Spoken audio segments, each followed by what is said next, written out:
Hey everybody, Nick here with Gretsch Drums in Bellevue, Washington, just outside of Seattle, and I'm spending some time at the West Coast Drum Shop.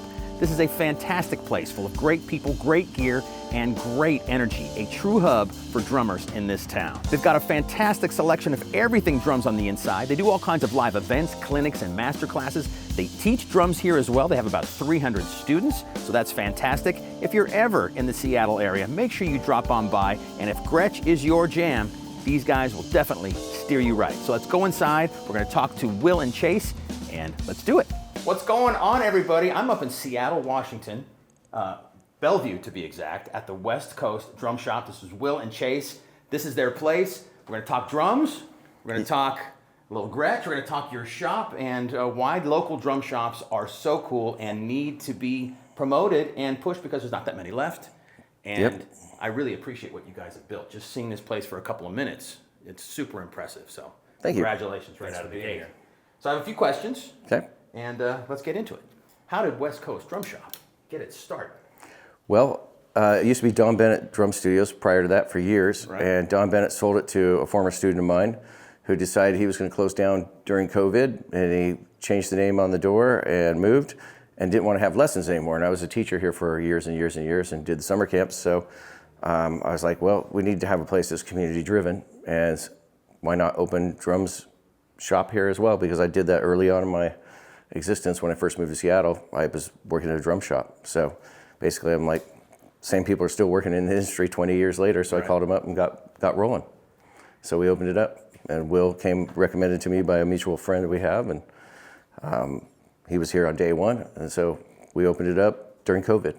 We were the first place to have live music during COVID down in our space with people sitting, the amount of feet they're supposed to apart. Right. And wearing masks and everything, but everybody was so happy to come and do that. And we were doing clinics with local players and stuff, and getting people out, that felt safe to come out and, get the community going, get people, hearing music again. So what kind of customers do you serve here at West Coast? Online? You do I know you guys do some filming in back, but obviously local customers as well, yeah? Yep, we have web presence, reverb presence, all the standard, online stores, and basically just here locally. And our customers are anywhere from the professional in town to, hobbyists, to people who are just starting up, to the old time player who likes to collect and comes by and checks to see whatever we have. So serves quite a wide range. Yeah, we've been capturing some internet customers as well from, YouTube videos and social media and stuff like that. It's super important these days, isn't it? Absolutely. Yeah, the online presence is growing. So it's Very good. Cool. Yeah. And you do have some vintage kits along with some new stuff in the store, so you kind of run the gamut of both things, don't you? Yeah. So how does this shop balance being a retail space and a community hub?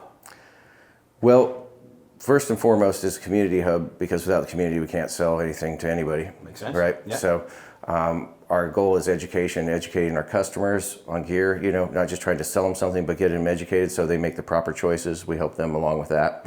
Right. We don't want somebody coming back that we sold them something they don't like, don't need. But education primarily, drum students. I mean, a lot of the drum students here support our business, through the teachers and the teacher rents and the products they buy and the relationships we develop with younger players, their families, everything. It's really quite awesome. And we participate in the Bell Red Arts Center district, which is basically this whole area now. The city of Bellevue has made the Bell Red Arts District, and we're a member of that. So they do community-driven stuff. They bring by people, from the community to show them the shop and stuff. The city council does, and so there's a lot of things that go on like that. So we give back to the community. We have donation kits. We try to get those out to needy people and people who don't have access like some of us do. So we're trying to help serve the community first and foremost, because without their support, we're pretty much nothing. That's awesome. Are you guys local to Seattle? Born and raised here? I am not. I was born and raised in Twin Falls, Idaho, went to college in Utah, and moved here. Okay. Yeah. Boston-based, moved here when I was 19. All right. And now I'm 43. Okay. And been here ever since. Yeah, you've been here a long time. Very long time. Somehow he got older than me. Well, you sort of just mentioned it, but you offer lessons and host events. So how important is that for this shop? For me, it's the most important thing. We have done more drum clinics than any other shop in the country. I haven't lost count, but we've had everybody that we can get come in here, whether they're on tour, they come, we source them ourselves. We basically, use a ticket model. Right.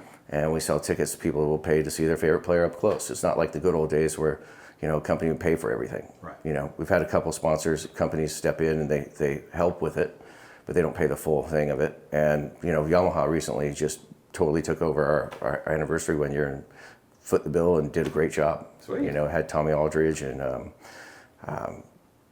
Tommy Igo did the clinic, and then we had the drummer from Striper, Robert Sweet. So it was cool. Yeah. So that was a really great event, and they organized that whole thing. So every year in December we do grand opening anniversary sale and event. So we bring in different players. Nice. Yeah. So Yeah, last year we had Eric Moore for our anniversary. It went over super well, and it's great. Yeah, absolutely. And we'll actually ask, you know, the customers, and, you know, who do you want to see? And then if we can get one of those names and we fill that room, I mean, the strengthening of the community is just like unparalleled there. If you can actually Will's been deliver great them. at sourcing young players, up and comers like Alex Cohen, and you know. There's so many great young drummers these days out in the world. I'm really excited about the world of drumming. I think it's alive and well. Yeah. There's some really passionate young kids, guys and girls, who are just slaying it these days, taking drumming to a whole other level. I love it. Yeah. Speaking of Tommy Aldridge, though, what a classic sweetheart of a guy. Oh yeah. I was at another place doing a drum fest, and he was one of the artists, and he somehow, I didn't realize, but he knew who I was, even though we had never met before, so that was pretty inspiring to me. But I got to sit behind his kit, and that was so much fun. I've never seen anybody had set up a kit so precisely. Every angle, the height of every cymbal, just perfect. It was great, and he played his ass off. One of my bands opened up for him 2 shows, one in Spokane and one at the Paramount, and I had my little kit, and we just got our deal, and we were on the same management company, so we got stuck right in front of him, and literally, I'm looking back, and this thing is huge, and my kit looked like a toy. And I'm playing along to some loops and everything, and I get this tap on the shoulder after sound check. So what you got going with the computer? I see that you're playing along to it, and then I see you're playing electronic kick under here, and your triggers. So what? And I said, oh yeah, some of it that I can't play is on the computer, and the other stuff, you know, that I can play, I'll play on the electronic pads and stuff, you know, to do that. He goes, it's really cool. And he said, anytime you're going to see that in some future Whitesnake stuff? He goes, absolutely not. It was pretty funny, you know. It was just, he was curious about it, but it was cool. He said, what a great player and a great guy. Oh man, and he's in such great shape for his age. He is like rock solid for his age. Yeah. He did the whole hand drum solo and everything. It was great. Apparently they drop him off and he bicycles into whatever city, like, He rides like playing. almost 50 miles a day or something crazy. Yeah, something crazy like. You do a lot of teaching here. Yep. You have a lot of rooms. You say something like 300 students or so. Yeah. That's amazing. So have you seen your students or local players grow over time through what you guys offer here in this shop? Oh, absolutely. Well, before it was Don Bennett, I mean, when it was Don Bennett's, I was teaching here, so some of my students are out playing in bands that are up and running, you know. The guys from Modest Mouse, for example, has one of my drum students in it. We've got the Shins had a guy that I gave lessons to. Henry Lavelle, you know, he teaches here guitar and drums, but he plays in a band called the Naked Giants, and they tour all over. That's awesome. So very cool. The guys are up and doing stuff and playing really well and playing. That's got to be country that's got to bands. feel good. The fact that you've kind of grown out of this store. And then there's people we've prepped for college, you know, going to Berkeley or whatever music college, or, you know. Get ready for their tests and all that Absolutely. kind of Yeah, get them started on the right foot. stuff. That's awesome. Ever had any Gretsch-related artists or events happen at your shop over time? Yes. We've had Dan Weiss a Good. bunch of times. I think Okay. he's been here 3 times. And he played on 3 different Gretsch kits, I think, each time, and he made them all sound insanely good. So, yeah, Dan was great. How has the Gretsch brand resonated with your customers over the years? Well, I do know that the Brooklyn Yeah. resonated quite strong because it sounds really great. And it was a price point that was successful. We had the anniversary kit that they had, sounded amazing. We sold the Bop kit, Yeah. sight unseen, but we had the regular 5-piece kit here. And just that shell combination with the 3 woods instead of the 2 woods, and the die-cast tubes and the nickel hardware, and that finish was just like unbeatable. Right. That was one of the best sounding kits we've had in the shop, period. Okay. Yeah. We think Gretsch, you know, is great because it kind of sells itself. You know, just like the legacy it has with USA Custom, and then you can get kind of vintage style with Broadcaster, and then you can get kind of like, you know, dip your toe in with Brooklyn, you know, and still get a lot of the great, you know, USA Gretsch features and shells and all that stuff. It's just, it's such a good combination, and their finishes, their wrap finishes are just some of the best ever, you know. Yeah. And just everything they do, it's just got such a cool vibe and a great sound that it's just, it has its own distinct thing going on. Yeah. The Keith One of the Carlock's great. It's a great snare, huh? They do have some great signature snares. Yeah, we've sold the Vinny a couple of times. Okay. We've sold the Bell Brass before, which is a great drum. And I mean, Catalina, Renown, we've done tons of Renown kits, tons.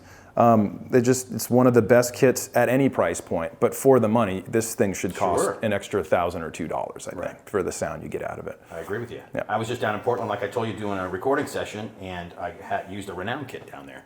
24, 13, 16, that's what SIR had in their allotment, and it recorded great. Yeah. It sounded wonderful. So what do you think makes Gretsch so versatile across all kinds of different styles and kinds of players? Is it the price point that you can get great kits at a low price and also go hog wild with custom stuff if you want? Definitely. The Catalina kit, you know, every time someone talks about their Catalina kit or someone else's Catalina kit, they always say, I got this really great or this really nice Catalina kit. Okay. It's because they present like professional drums at a much lower price point. Sure. Their finishes, the look, the sizes you can get the bop kit, you can get stuff in between, you can get the rock kit, right? So the Catalina has been such a versatile, you know, line for us.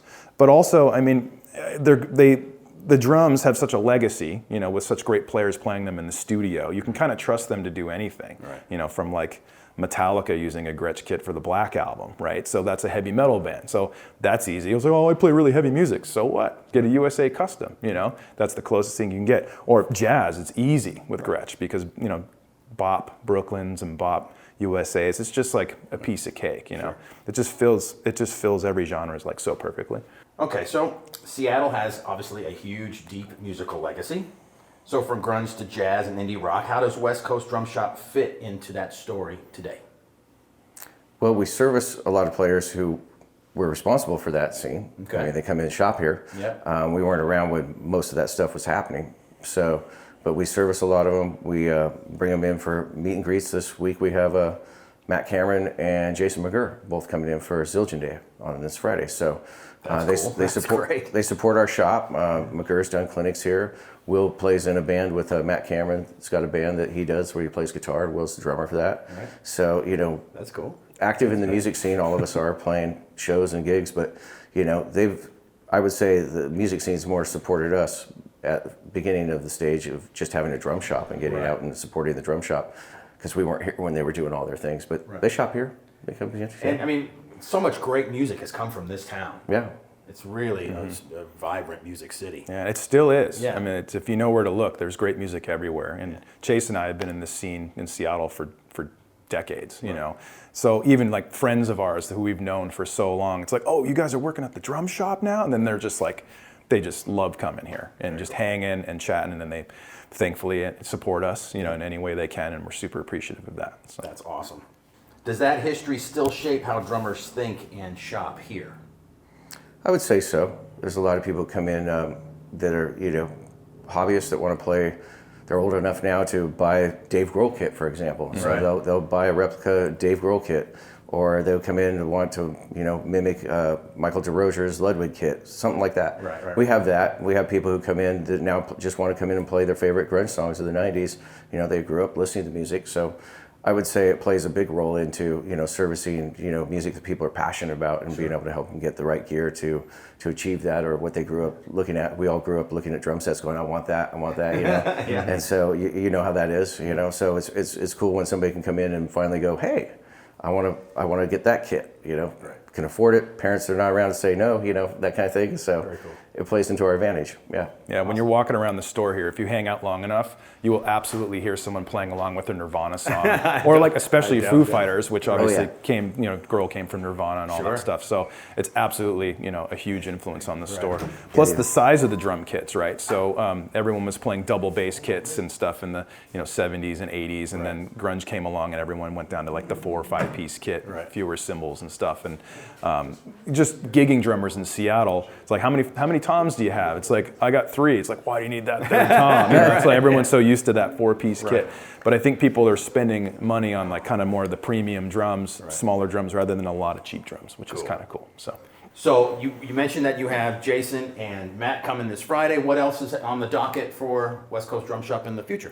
We have two master classes with Bruce Becker. We'll have Riccardo Merlini and Alex Cohen in October. Okay.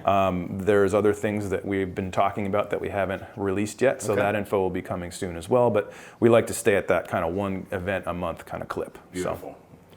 And hopefully we'll have you at some point. That would be awesome. I'm going to be back here in November. That would be killer to come back here and do something. Okay. So if you guys are ever come to Seattle, you play drums or not, come visit West Coast Drum Shop. This place is fantastic. Will and Chase, thank you so much for spending some time with me. Yeah. And thank you for being a great partner to Gretsch, and just wish you guys all the best for the future. Yeah. Happy to be in your video. All right. Thanks for watching, everybody. All right.